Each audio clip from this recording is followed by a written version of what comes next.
25 জানুয়ারি 2025 Italy যাওয়ার পথে প্রাণ হারান 23 বাংলাদেশি।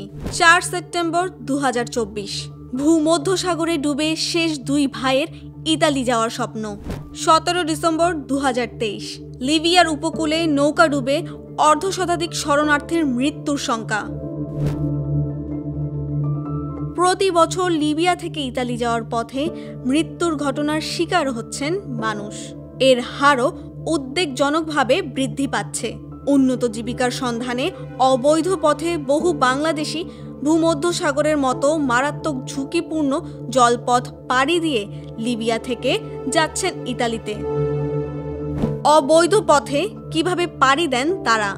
মূলত অবৈধ পথে যেসব অভিবাসন প্রত্যাশী কাজের সন্ধানে ইতালি যেতে পারেন না, তাদের একমাত্র ভরসা আন্তর্জাতিক আদম পাচারকারী ও তাদের সহযোগী দালাল। এসব পাচারকারীর সহায়তায় বিরাট অঙ্কের টাকা, যা 15 থেকে সর্বোচ্চ 25 লাখ টাকার মাধ্যমে বাংলাদেশ থেকে নেওয়া হয় দুবাই। দুবাই থেকে তাদের পাঠানো হয় তুরস্ক কিংবা মিশর। দালালেরা সেখান থেকে পাঠিয়ে দেন লিবিয়ায়। পরে সমুদ্রপথে লিবিয়া হয়ে যান ইতালি। প্রশ্ন হলো, সবাই কি গন্তব্যে পৌঁছাতে পারেন? জানা যায়, ভূমধ্যসাগরের দীর্ঘ পথ পাড়ি দিয়ে ইতালি যাওয়ার বাহন ছোট বা মাঝারি আকৃতির নৌযান।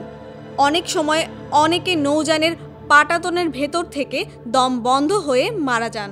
অনেকে হাইপোথার্মিয়া বা অতিরিক্ত ঠান্ডায় মৃত্যুর কোলে ঢেলে পড়েন। তখন সহযাত্রীরা তাদের মরদেহ সমুদ্রেই ভাসিয়ে দেন। তারপরও প্রচুর অর্থ ব্যয় করে ইতালিতে পাড়ি জমান বাংলাদেশের শরীয়তপুর, মাদারীপুর, ফরিদপুর, চাঁদপুর, মুন্সিগঞ্জ, ব্রাহ্মণবাড়িয়া, কুমিল্লা, সুনামগঞ্জ সহ বিভিন্ন জেলার মানুষ। ইতালির শ্রম ও সামাজিক পরিকল্পনা বিষয়ক মন্ত্রণালয়ে 2023 সালের প্রতিবেদন বলছে, 2022 সালের 1 জানুয়ারি পর্যন্ত বৈধ কাগজপত্র সহ 1,50,652 জন বাংলাদেশি সেখানে থাকছেন, যা ইউরোপীয় ইউনিয়নভুক্ত দেশগুলোর মধ্যে এটিই সর্বোচ্চ। তবে ইতালিতে অবৈধ বাংলাদেশের সংখ্যা 50,000-এর বেশি। একইভাবে ইউরোপীয় ইউনিয়নের বর্ডার এজেন্সি ফ্রন্টেক্সের বার্ষিক প্রতিবেদনের তথ্য বলছে, 2024 সালে 8,667 জন বাংলাদেশি অবৈধভাবে ইউরোপের বিভিন্ন দেশে ঢুকেছেন। এর মধ্যে 7,574 জন এসেছেন কেন্দ্রীয় ভূমধ্যসাগর দিয়ে, 604 জন পূর্ব ভূমধ্যসাগর দিয়ে, আর বাকি 437 জন ঢুকেছেন পশ্চিমের বলকান দিয়ে।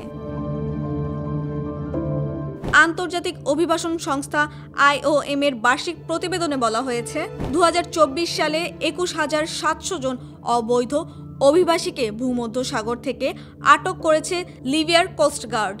এর মধ্যে 1,500 জন নারী ও 700 জন অপ্রাপ্তবয়স্ক। লিবিয়ায় বাংলাদেশের রাষ্ট্রদূত মেজর জেনারেল আব্দুল হাসনাত মুহাম্মদ খায়রুল বাশার ইতালিতে বাংলাদেশের এ যাত্রা নিয়ে বলেন, দেশটির কারাগারে বর্তমানে 410 জন বাংলাদেশি আছেন, যারা ভূমধ্যসাগর পাড়ি দিয়ে ইতালি যাওয়ার সময় ধরা পড়েছেন। বাংলাদেশ সরকারের কাছে মানব পাচারকারী ও দালালদের তালিকা আছে। তাদের ধরে কঠোর শাস্তি দেওয়া না হলে অবৈধভাবে ইতালি যাওয়া ও মৃত্যুর মিছিল থামবে না। এদিকে ইতালির স্বরাষ্ট্র মন্ত্রণালয়ের তথ্য মতে, দেশটিতে বর্তমানে 50,000-এর বেশি বাংলাদেশি অবৈধভাবে রয়েছেন। এর মধ্যে কতজন জেলে আছেন সেটি সঠিকভাবে কেউ বলতে পারে না। তবে ইতালিতে অবৈধভাবে বসবাসকারী মানুষের মধ্যে প্রায় 10,000 বাংলাদেশি পাসপোর্টের তথ্য সংশোধনের মাধ্যমে বৈধ হওয়ার সুযোগ পাচ্ছেন।